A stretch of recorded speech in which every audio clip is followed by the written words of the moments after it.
Welcome to today's webinar on building your career resilience. Does it sometimes feel like you're being stretched in a million different directions and that you're close to breaking point? You're not the only one. Unfortunately, this is not an unusual experience given the current business climate combined with our demanding personal lives. In today's hyper-busy world, it's not only about career progression, but also importantly about career resilience. According to a 2013 Gallup poll, only 13% of 180 million people consider themselves, quote, happily engaged at work. And many studies have confirmed what we know instinctively. Being happy and motivated has a huge impact on our effectiveness and resilience. In today's webinar, we're going to uncover the strategies which result in high performance and well-being. Before we kick off, just a quick introduction of who I am for any new joiners. It's great. Month to month, we're increasing our audience globally, so great to have you with us. So I'm Christine Brown-Quinn, former international finance executive and now author, career expert, and thought leader on women in business. And this is me at a book signing event at Banco BHD Leon in the Dominican Republic. And I'd like to use this as my introduction because this is really where diversity meets business. I was hired to do a talk about my book, Step Aside Superwoman, Career and Families for Any Woman, to this audience, which was, this was about a joint venture between MasterCard and Banco BHD Leon. They were launching a credit card specifically targeted to female professionals. So, building your career resilience. The irony is that unless we adopt an approach to our lives, both personal and professional, which allows us to feel energized and focused, our effectiveness, productivity, and the positive impact we can have on our colleagues, clients, and personal relationships will suffer. And that meaning and impact is what brings a sense of satisfaction and fulfillment to our lives. So I want to kick off now with a poll. Here we go. On a scale of 1 to 5, I want you to let me know how you're feeling at the moment. 1 being the highest level of energy and focus. So 1, you're feeling extremely energized and focused. 2, very energized and focused. 3, moderately energized and focused. 4, low energy and focus. And 5, very low energy and focus. So how are you feeling at the moment?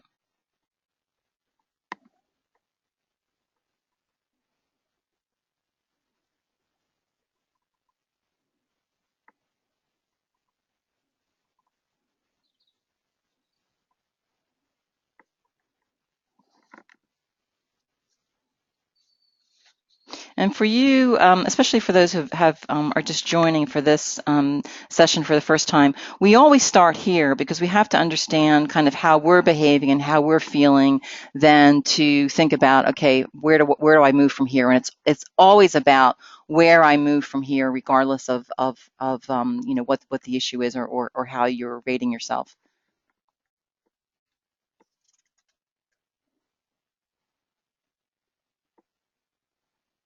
Okay, looks like everybody's voted, so I'll close that and share.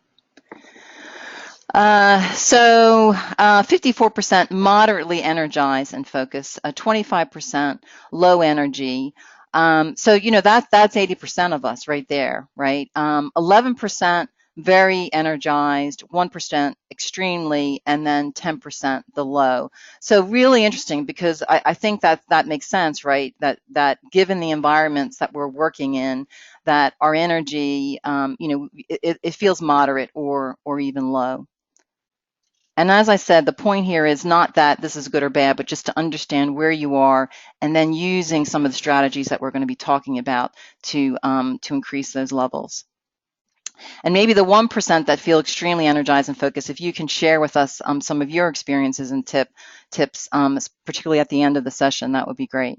So let me hide that.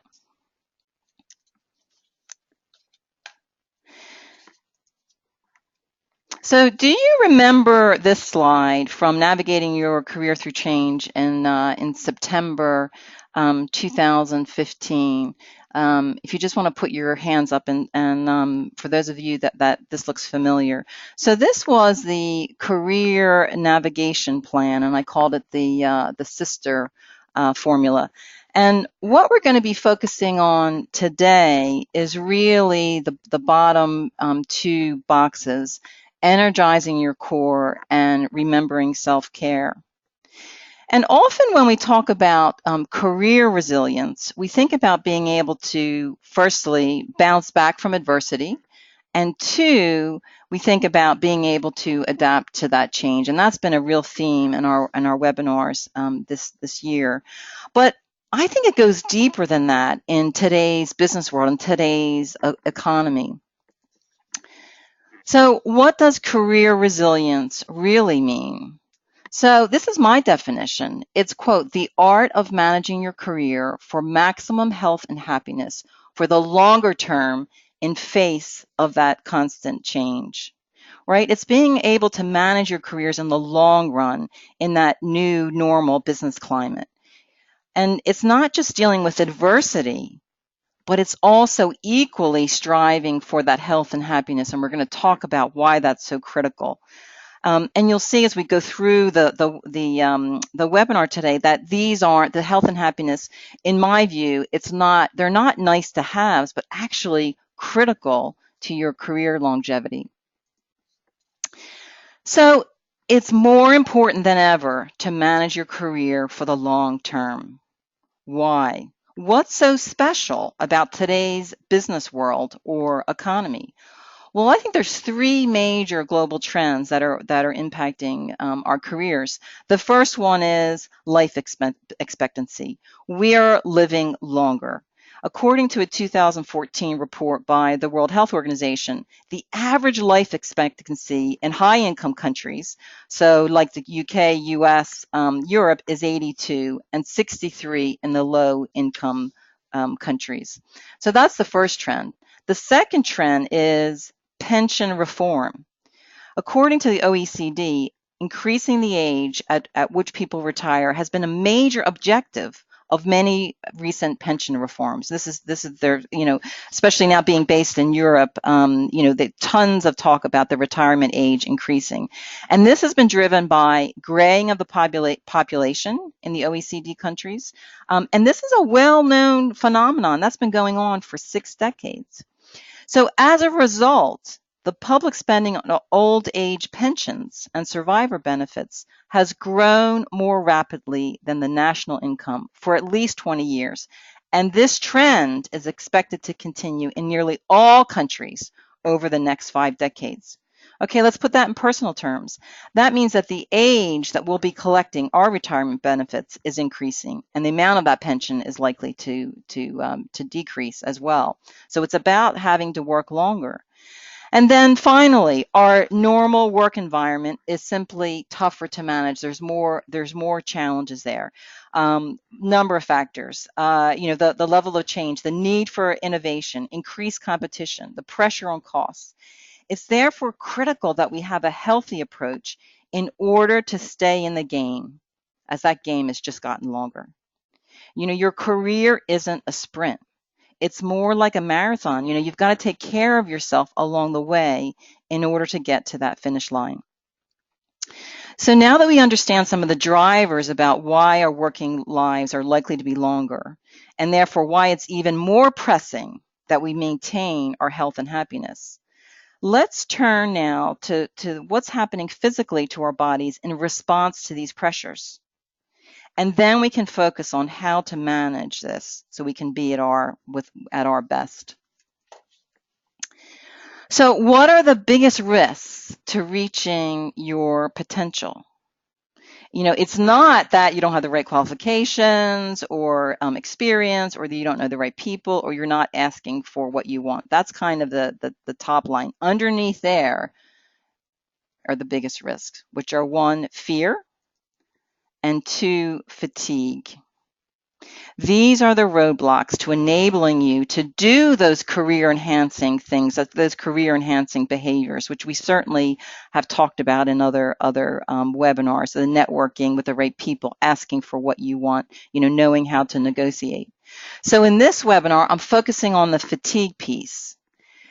And it's really too much stress. That's one of the big drivers of the fatigue. We don't get enough sleep. We don't get enough rest. And when we do sleep, we're not sleeping well due to the stress.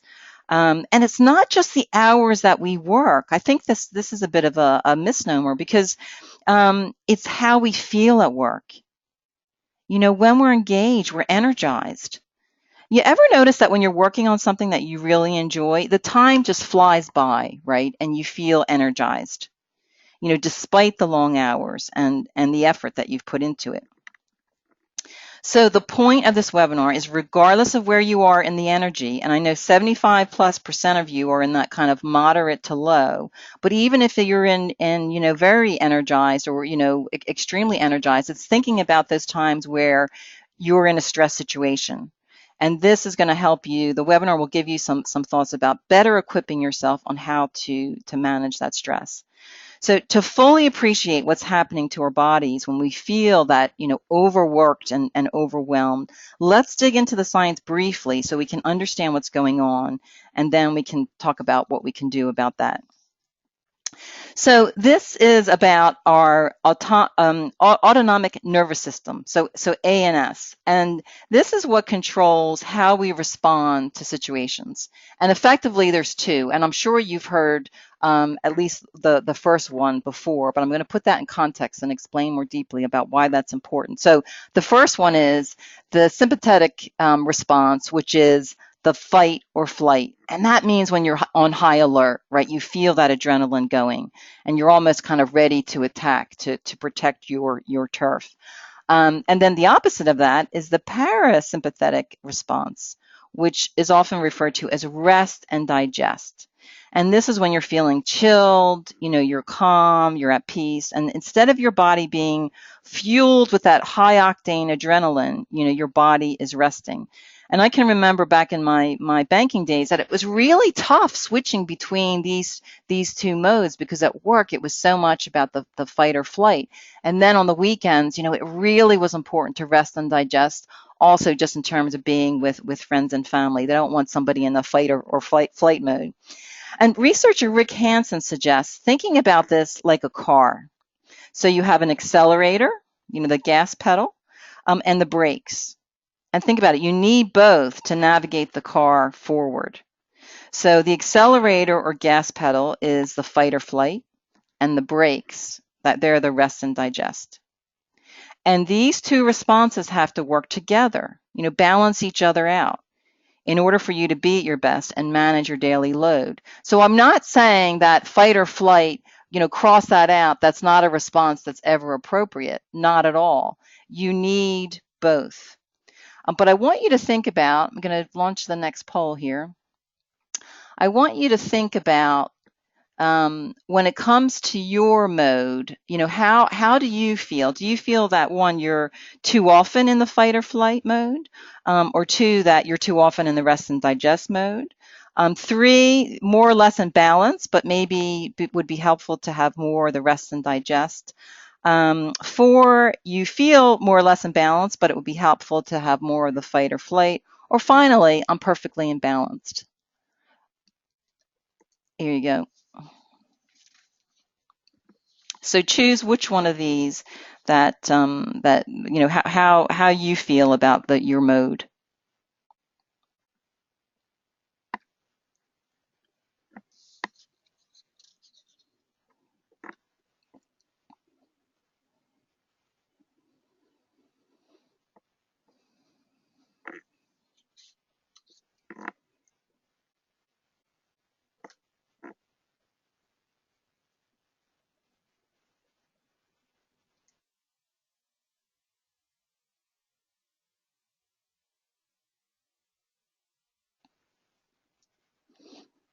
Okay, it looks like everybody's voted, so let me close that and share.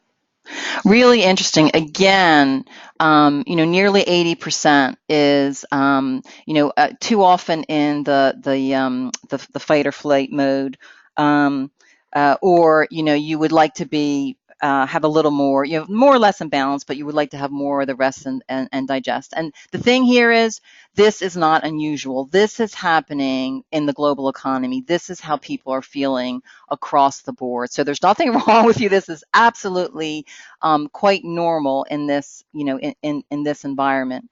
So then there's 10% of us who feel they're too often in the rest and digest. And that might mean, that's a really interesting one. And thanks for being so honest, because that's where we're actually in a role and we're not feeling challenged and we're bored. And so there isn't that adrenaline kind of that comes about when we're stretching ourselves. And that's important too. 3% perfectly in balance. Again, if you can share some of the tips, your own personal tips at the end of the webinar.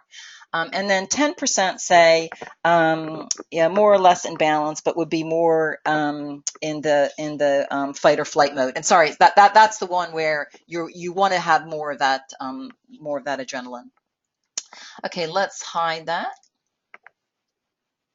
So what's the impact of not managing between these two modes? So when you're in constant fight or flight mode, it decreases our effectiveness for sure, right?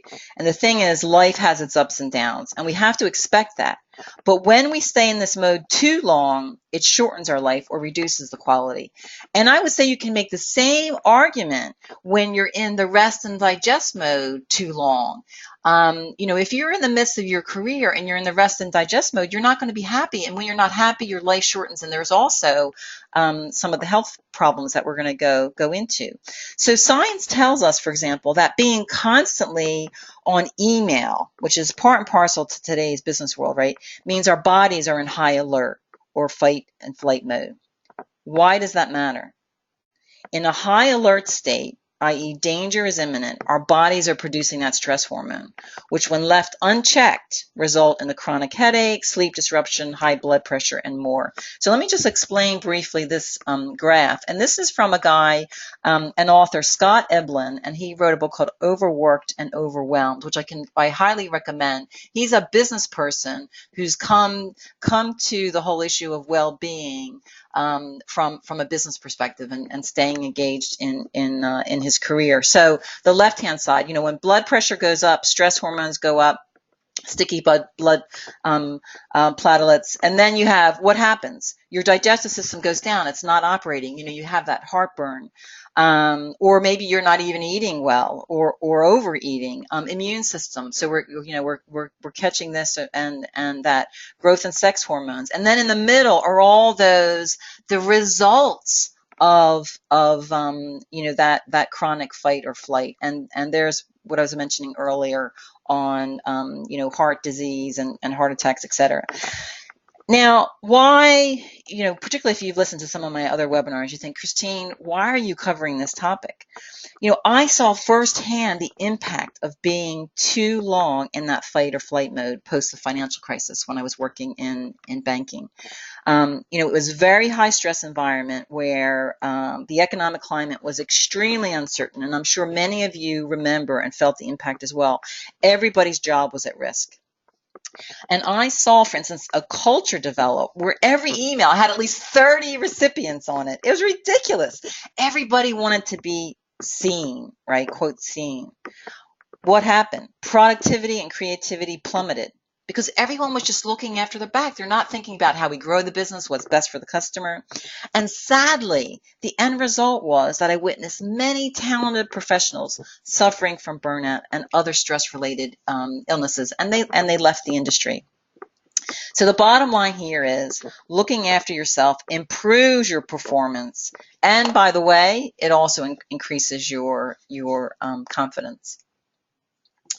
So I think one of the hardest things to get over when we're talking about, you know, that self-care and energizing our core is feeling guilty, right? You feel guilty about taking care of yourself. I want you to think about this another way. Taking care of yourself means that you're actually investing in your performance. And knowing you're inspired when there's a greater purpose. And the greater purpose here is that looking after yourself puts you in the best position to look after others. You know, it allows you to be the best you can be, benefiting your colleagues, your company, and most importantly, your friends and family. And I think that the emergency oxygen on the plane is a useful analogy to think about. Because isn't it interesting that this message gets repeated on every single flight? And that tells you something. The airline knows that it's going against a lot of natural human instinct that you want to help others first, particularly kind of a parental, a parental situation. And I mentioned in my book, Step Aside Superwoman, about how I make it a priority every year to do an annual health check. And why? It's not because of me. It's because I want to be there for my friends and family. So I'm actually doing it for others, because otherwise, you don't make time for yourself, and it's on that list, but it's at the bottom, and it never gets to the top. Never gets to the top. Oftentimes in business, the topic of well-being gets relegated to policy, occupational health, HR, rather than talent management and performance. And I'm a realist. I'm a business person. And the simple fact that I do want to perform and be at my best, I must look after my own well-being. And remember, we talked about owning your career strategy? You've got to also own your well-being. No one else is going to own it. Well-being and performance go hand in hand. So this is another motivation for looking after yourself, being able to perform at your best so that you can be at your best with others. And I wanted to share with you a brief story about how that looks in the workplace. So when I joined the trading floor in the 90s, I noticed that when I stuck around past 6 p.m., that the next day my energy level was down. I wasn't as enthusiastic. And, I was a morning person, so I was on the floor at 7 a.m. But when I left at 6, there were a lot of people still on the trading floor. And I thought, you know what? I've got to step up here, because in order for me to be good at what I do, and I had a sales and marketing role, I had to be enthusiastic talking to clients. So I made it a point to leave at 6, unless, of course, there was a true emergency. But that was an exceptional case. But I knew by doing that, I was going to be better at my job. And that's how I got over the guilt. That's how I got over the guilt. And I realized, hey, you know what? I'm responsible for my performance. My manager, in terms of how I do my job, I've got to deliver the results. So it's really, if you think about it, no one else knows how to optimize your individual work patterns, how you work. Only you know that. So it's up to you. You've got to be responsible. So let's look at some of the positive outcomes at being at your best. So one is listening, right? So this is one that we've talked about in prior webinars as well. This is a really key skill in terms of navigating a tricky environment. You're collaborating with so many different people across departments, across regions. Listening is really critical, and you need to be, so this is what happens when you're at your best. You can listen, problem solve. You're able to problem solve, and gosh, is that useful today? Making decisions. So when you're not at your best, and you're feeling tired or stressed or whatever, you can't make those quick decisions, which the environment really demands. You're also better at providing feedback, receiving feedback, and also being innovative and creative. And these are the outcomes that are extremely important in this environment of change, both inside your organizations as well as for your external clients. I want to launch another poll here and get your thoughts. So which of these outcomes would you like to experience more? Which of these outcomes would you like to experience more? So would you like to be a better listener, problem solver, better at making quick and good decisions, better at providing feedback, receiving feedback, or being innovative and creative?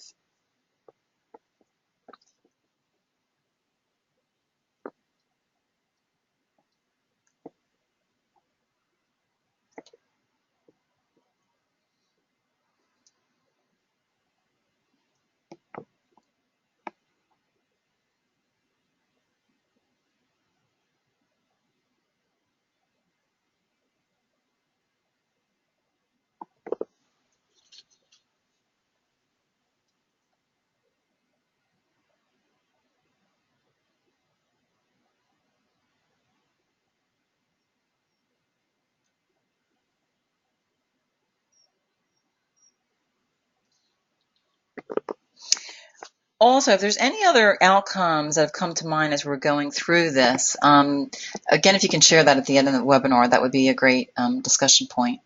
So it looks like you've all voted, so let me close that and share.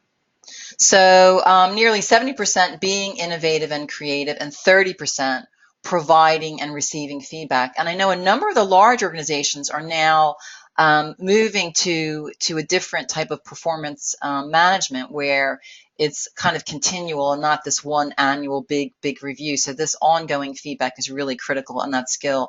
38% want to be good at making decisions, 23% problem solving, and 14% listening. Good stuff. So I want to bust a myth here that working longer and harder always improves my productivity. It is a myth, which I certainly believe when I was in that heat of the financial crisis. I believe that if I kept pushing on that accelerator, the fight and flight mode, that I'd catch up on everything that needed to be done. So it's almost like being on that treadmill and keeping running faster and faster. And I thought, yes, logically, of course, rest and relaxation. Who doesn't know that, Christine? That's not new. But the thing is, when you're in it, you say, I'll do that later. This is just temporary, right? I'll do it later. But that strategy leads to burnout, because eventually, your body isn't impervious. Eventually things are going to catch up with it. And for me, after that time, I was definitely, burned out. Now, the reason why this doesn't work, working longer and harder always improves my productivity, is the efficiency frontier curve. And I'm sure some of you have seen this before. And the point here is that when you're peaking, right, the harder you work, the return is greater. And then there's that point, right, where the harder you work, it's not making a difference. It's flatlining. It's actually flatlining, and that's here, right? It's flatlining. And spending more time isn't going to give you that return. And worse yet, unless you're refueling, re-energizing, what happens? It doesn't keep flatlining. It goes like this, right? It's almost like a cliff. It goes like that. So that's why this is such a myth. And we all, we get caught up that, later, I'll sleep later. I'll take care of myself later. Now, if you think about managing your performance in this way, along the efficiency frontier, it's a game changer. And this is what I used to think about on the trading floor, that if I stayed longer, gosh, the return was minimal, right? So why is this important? You're thinking about it in this way, you're giving yourself permission to do the rest and digest. Take that break away from your work so you can come back in a state where you can continue to perform, or vice versa. It could be that your personal life is consuming you. So take a break and come back to it so you're able to deal with those tricky issues.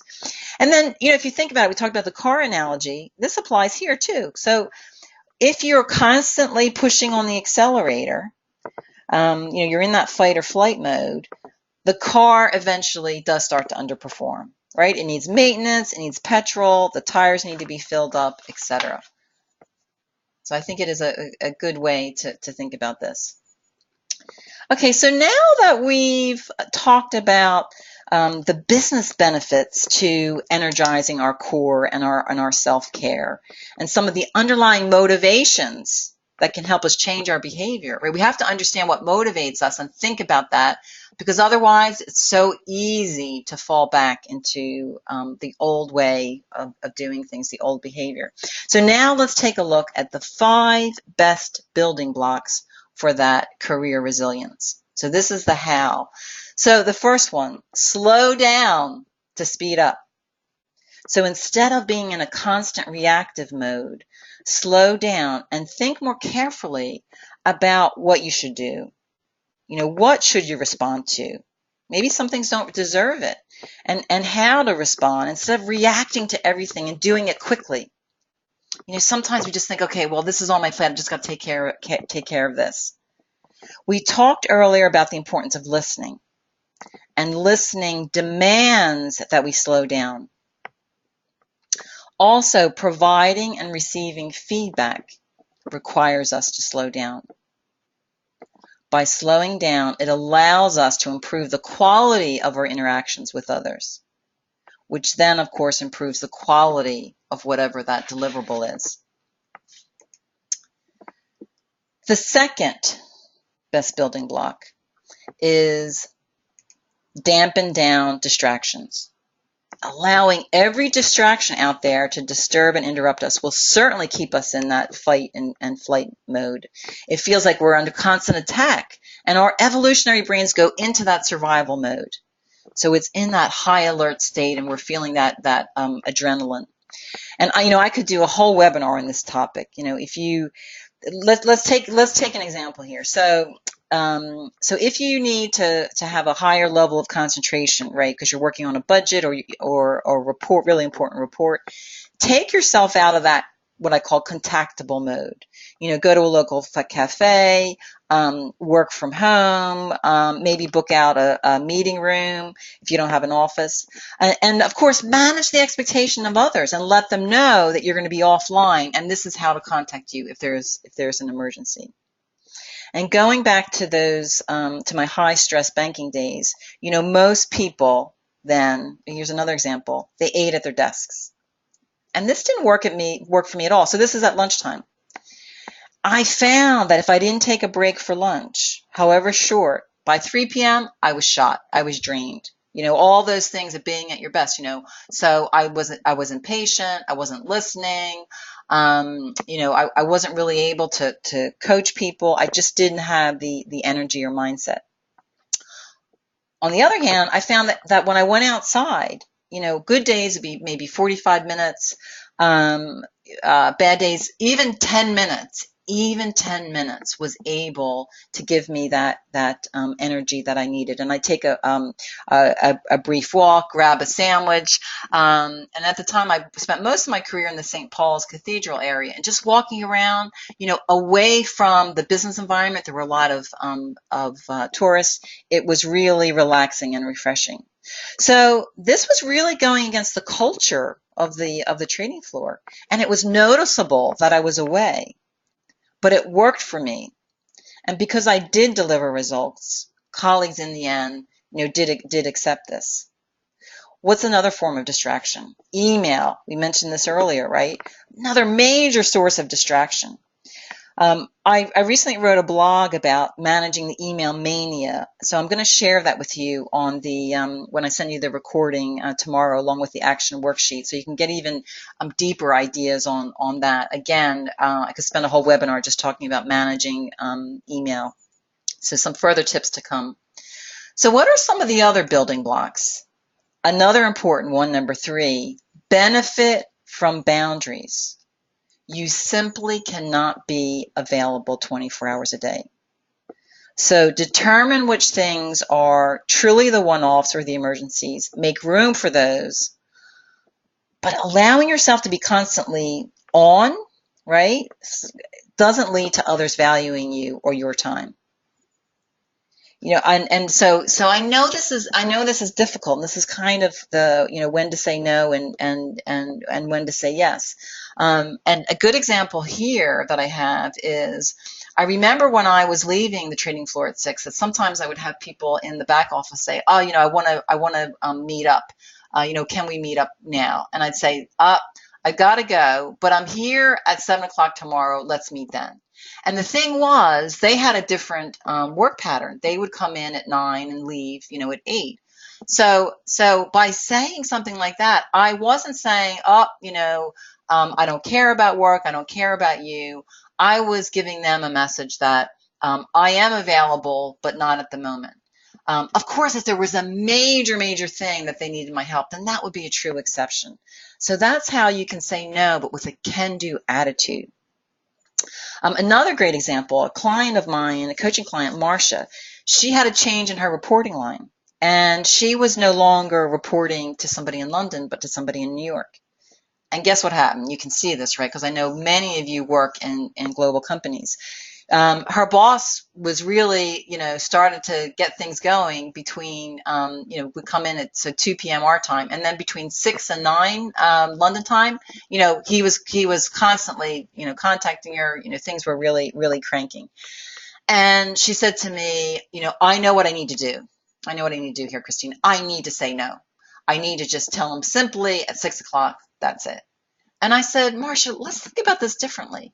That's your boss. He obviously respects your opinion, one is collaborating with you, wants to be in contact with you in your, more of your evening. Well, what about if you came in later, right? Is it really, do you have to be in at 9? Right? Because it's really important that you're also, working, have a good relationship with your boss, and if that is really a productive time, that would make sense maybe to accommodate. So what she said was, yeah, you know what, I could, and then I could drop off my kids. I could come maybe in at 10 or whatever. And it was a great trade-off, because being able to have that family time early in the day was brilliant.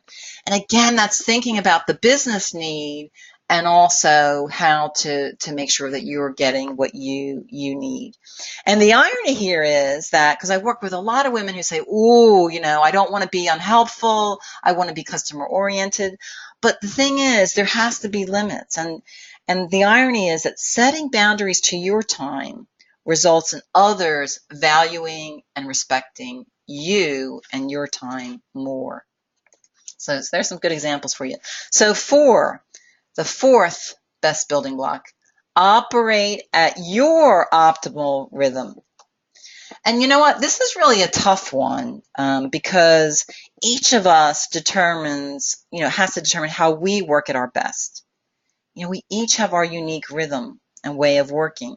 And that's why when I'm sharing the examples about some of the approaches that I've used over the years, that might not work for you, and that's perfectly fine. The point is to think about what will work for you. So, this could be, so in terms of thinking about that, think about which type of tasks that are best for you to start with and end the day. Think about when is your energy level at your peak, and what's the best way for you to re-energize, right? So thinking about when is your energy at your peak, that's when you want to be tackling those tougher issues. So take time to reflect on this, and then just start trying different approaches and see how they work. It's a bit of a trial and error, and that's how I did it. I realized when I was thinking about my own kind of performance and energy levels, like, oh, nope, that doesn't work for me. The fifth building block here for career resilience is making headspace for free flow thinking. So I find it useful, for instance, to figure out what my agenda and approach is for tomorrow at the end of this working day. And I actually like to physically write it out and breaking down maybe into steps to make me feel in control. And this also provides more of a guide for me to how the day should go, and allows me to manage those distractions better. So I'm almost like putting together a little quick map, a roadmap for end of today, for tomorrow. So when I get started, I refer back to the roadmap. And some distractions will come up that will be worth, that need to be addressed. But there will be a lot. There will be a lot. Would you say, no, can't deal with that now. Need to come back to that.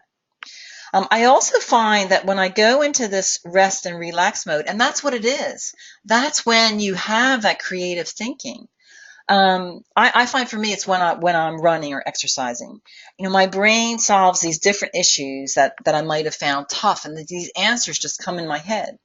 And I know I'm not the only one. I have a client, Emma, and she says to me that actually I do my best problem solving when I'm cycling. She has a really senior position in one of the consulting firms. And she says, yeah, I've got all kinds of problems to sort out. But actually when I cycle, that's when, I do my best thinking.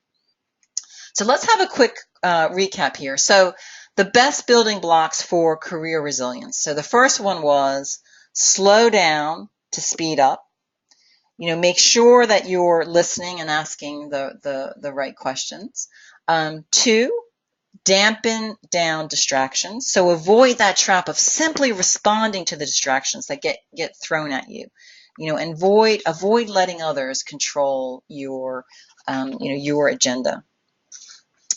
Number 3 was benefit from boundaries. So using that yes and no strategically, both personally and professionally. This is really, this is really important because it's managing your energy and taking care of yourself. It's in all of your different walks of life. It's not just your work. So think about how can you be more impactful, and how others will respect and value your time and contribution. I can think of relatives who need to be made aware, like I don't have an indefinite indefinite amount of time, and I don't want to seem uncaring, but you have to put boundaries around around your time. 4, operate at your optimal rhythm. So reflect on and develop a work pattern or flow which optimizes your energy and focus. And that might take some time to think about and some trial and error. And then finally, make headspace for that free flow thinking. It's making room for that unconscious thinking. Those thoughts and ideas, come to the top, and you're creative and you can solve problems. And if you think about it, most of that that really creative thinking, it's not when you're just kind of sitting at your desk. So here's the final poll. I want you to think about which of these building blocks could benefit from more focus. So you can choose more than one here. So for you, is it slow down to speed up, dampen down the distractions, benefit from boundaries, operate at your optimal rhythm, or number 5, make headspace for free flow thinking? So for you, which of these could help you in terms of increasing that career resilience?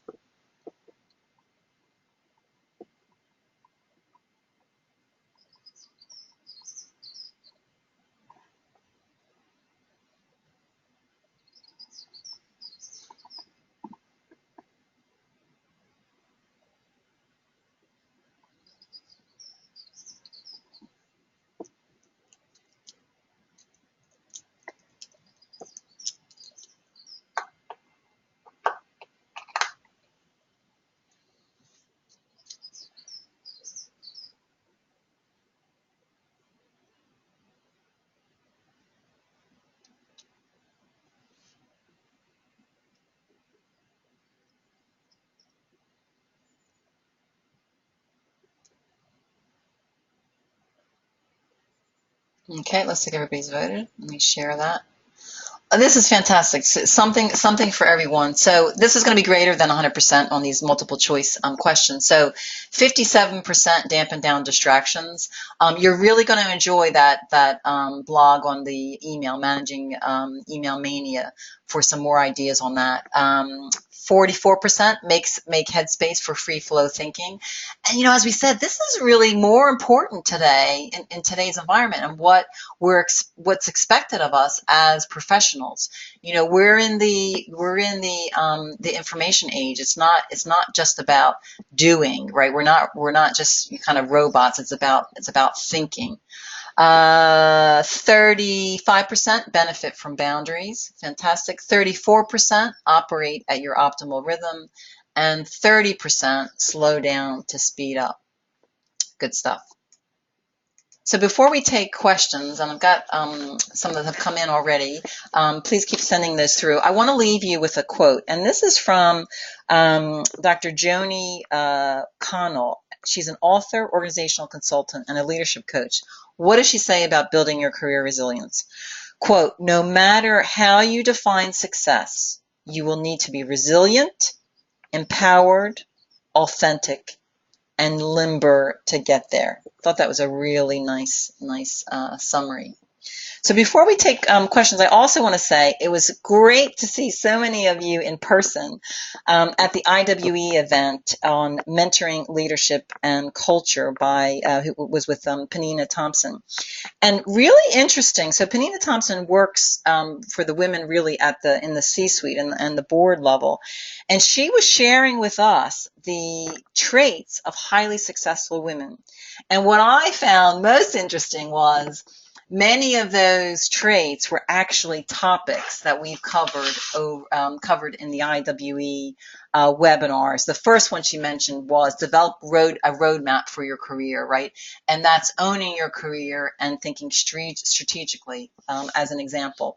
And so these traits for highly successful women, at every level, these are traits about how to navigate your career successfully. So really, a great event. So now let's move on to some questions. So I've got a question here from Marina. So, hi Christine. With regards to boundaries and availability, what's your view about personal and work life integrating?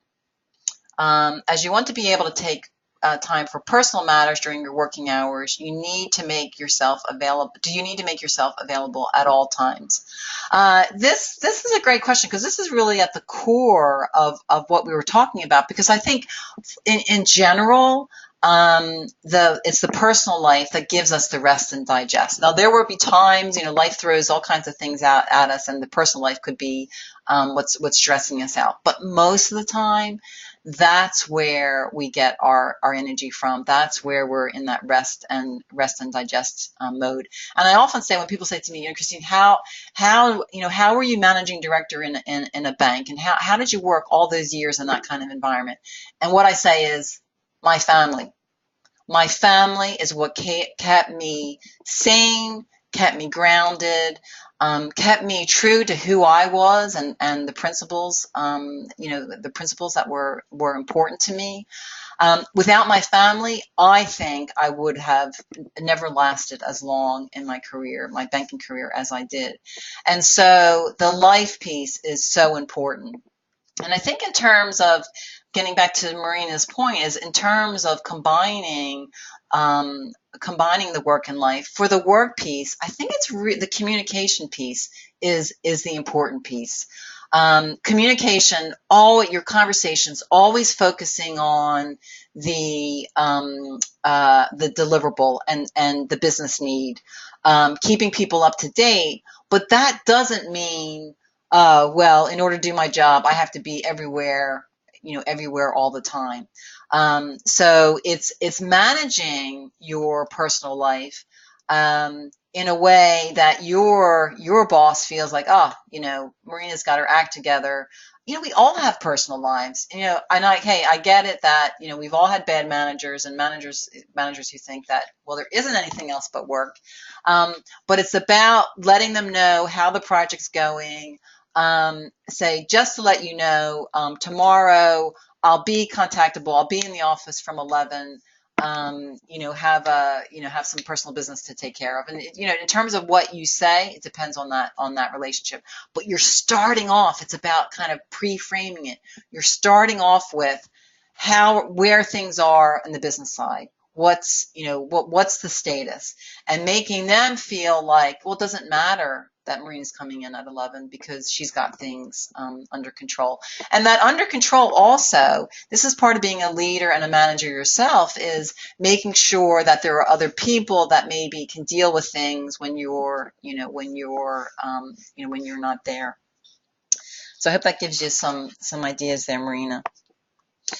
This is actually a similar one from Mandy. I find that working part-time allows me to feel balanced. And this is another thing, in terms of, quote, full-time, part-time, flexible working.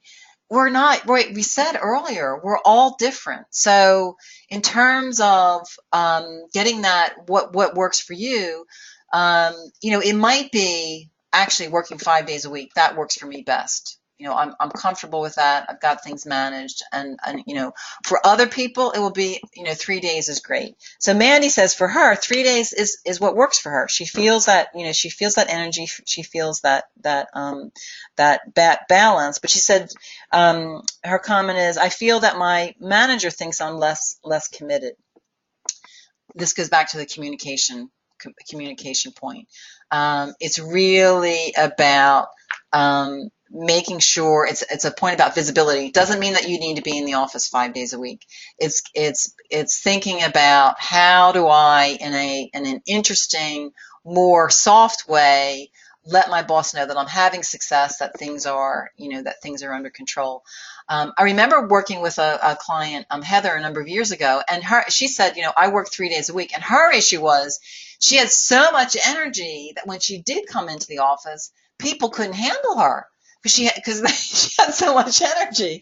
She was able to take those 2 days for her was really re-energizing for her, and spending time with her young kids. So I worked with her in terms of figuring out adapting to other people's style, and thinking about the visibility piece. She was concerned that even though she felt like people couldn't handle her energy level, that still she wasn't being recognized for what she was doing. So it's kind of figuring out your your branding or your self marketing strategy on that one. Okay, so Tracy has a question here. I work in an open plan. Yeah, as many of us do. So it's difficult to take breaks. It's just not the culture. So this reminds me, Tracy, of the point that I was making about working on a trading floor. And it's, people see when you're not at your desk, they see you when you're walking out the door, even, right? So it is difficult, and the thing is, as humans, we mimic each other's behavior. That's why culture is so powerful and also so difficult to change, because we're mimicking each other's behavior. And so here it's about focusing on the outcomes. So in terms of taking the breaks, it's making sure that people really know what you're delivering, and getting them to think about, okay, it's not, I may do things differently, but actually my outcome is stellar, and it's really about that outcome. I once worked for a boss who was a huge golf player. He was based in New York, and every time he came to the UK, it seemed to me like his golf was more important than the work. But what I found, actually, and that was really, was quote unusual, but what I found and I came to respect was he was really a good professional. He was really great with clients. And I think because he had an interesting personal life, and that happens to be one of those sports that, particularly the guys like, that, it was a real conversational piece. Okay, so let me pick up a couple more here. So here is one from Rachel. So working in some demanding industries, i.e. financial services, yep, agree with that, Rachel, there seems to be an expectation that you have to work whatever hours it takes to get the job done. Management use the excuse that we get bonuses at year end to cover off the hard work, but I disagree. Management just keeps throwing task after task and expect it all to get done. And when the culture is to work like this, how can you change that? And when we say there isn't enough time, we are told find the time. So Rachel, there's some real cultural issues here. Not easy to solve, particularly by yourself. But one of the things I would suggest is, first, are there any people that have the same view as you, and particularly people that are more senior than you? And is there a way that you can position yourself so that you're kind of aligning to them for some protection? And I think in terms of, and I hear what you say about the working hard and the bonuses, but what you could change the focus points a bit. So it's not just about working hard. What are the strategic objectives? What are we trying to do? Because you could do less work and spend time on the really key things that have more of an impact. So it's kind of back to that efficiency curve. It is not true that the more and harder you work, that the performance is going to be there and, quote, return to the business. It depends on what you're working on, right? And it depends on how how you're feeling so that you can work at your best. So one of the things, one of the strategies is to think about, okay, I'm clear on what we're trying to achieve. If you're not clear or you want more detail on that and some sound bites, start talking to people. And what's really important to some of the managers or people that you're talking to. And then what you do is when they say, okay, here, just do that, say, uh, you know, I would like to clarify what's more important, this or that. Or I would like to clarify, I understand this is our strategy. Given that's our strategy, I've been thinking about this, and I know that's what you pay me for. I've been thinking about this. Wouldn't it make more sense to do that instead of this? So there are some thoughts there, but I completely appreciate, Rachel, that these cultural issues, they are tough, and if you focus on what is it really important to that manager that's saying those kind of things, is it getting more clients? Is it increasing the quality of the research? Is it improving the trading systems? I'm not sure what area of financial services you work on. Then how you respond to that kind of behavior has to be framed in that way, because that's the carrot for them. You're kind of throwing back in their face, hold on a second, isn't this what you want to achieve? If that's what you want to achieve, then shouldn't we be doing this, this other thing? Okay, here's a question. Take one more here from Elizabeth. I've been in a new post for 3 months. I'm working 7:30 to 3.